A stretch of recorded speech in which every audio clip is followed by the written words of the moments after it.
হ্যাঁ, তার অনেকগুলি জায়গা জমি আছে, কিন্তু আমার কিছুই নাই। এটা তাহলে এগুলিতে কি করবেন? পূজা দিবেন। জমি আছে ঠিক, কিন্তু তাতে ফসল হয় না, এরকম ব্যক্তি। দেখুন, যাকাত গ্রহীতার মূলনীতি আল্লাহ কোরআনে দিয়েছেন, ইন্নামাস সাদাকাতু লিল ফুকারাই ওয়াল মাসাকিন। ফুকারা ফকিরের বহুবচন, মাসাকিন মিসকিনের বহুবচন। কোনো ব্যক্তি যদি ফকির মিসকিনের মধ্যে পড়েন, আপনি ফকিরের ডেফিনিশন এবং মিসকিনের ডেফিনিশন। আমাদের দেশের ফকির মনে করে যে ভিক্ষা করে, এটা না। ফকির শব্দের অর্থ হলো দরিদ্র। আমাদের গ্রাম বাংলা ধরেন, তার 2-3 বিঘা জমি আছে, চাষাবাদ করেন, খুব কষ্ট করে চলেন। একজন প্রাইমারি স্কুলে অথবা ধরুন একটা মাদ্রাসায় পড়ায়, একটা মক্তবে পড়ান, একটা মসজিদে ইমামতি করেন, 6,000, 7,000, 8,000, 8,000, 10,000, 12,000 টাকার একটা বেতন পান, কিন্তু তার ফ্যামিলির সদস্য 4-5 জন। তো 12,000 টাকা দিয়ে 4-5 জনের কেমনে হয়? এই লোকটা কোনোদিন হাত পাতেন না এবং কোনোদিন নিজেকে গরিব হিসেবে পরিচয় দেন না, এই লোকটা জাকাত পাবেন।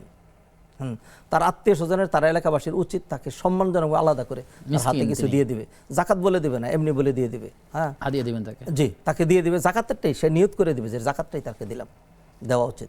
অতএব কেউ যদি এই কাতারে পড়ে যে নিজেকে দরিদ্র মনে করেন, অথবা মিসকিন মানে কিছুই নেই, অথবা থাকলেও একদম যৎসামান্য, তিনি হলেন মিসকিন। এই ধরনের 8টা খাতের কথা, এই 2টাই প্রধান খাত। অতএব যার অনেক ল্যান্ড আছে, হয়তো নগদ টাকা নাই, তিনি যদি মনে করেন যে আমি আসলেই একান্ত গরিব, আমি খুবই গরিব মানুষ, এটাকে তিনি নিজেকে মনে করছেন জানি না।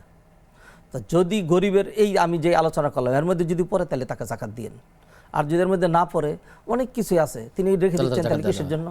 বাড়ি আছে, তিনি বললেন যে আমার তো নগদ টাকা নাই, একটা বাড়ি আছে তার, তার একটা গাড়ি আছে, তার অনেকগুলি জায়গা জমি আছে, কিন্তু আমার কিছুই নাই।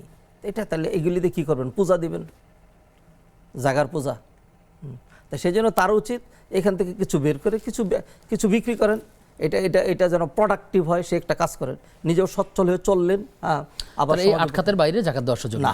জি, শুকরিয়া আপনাকে।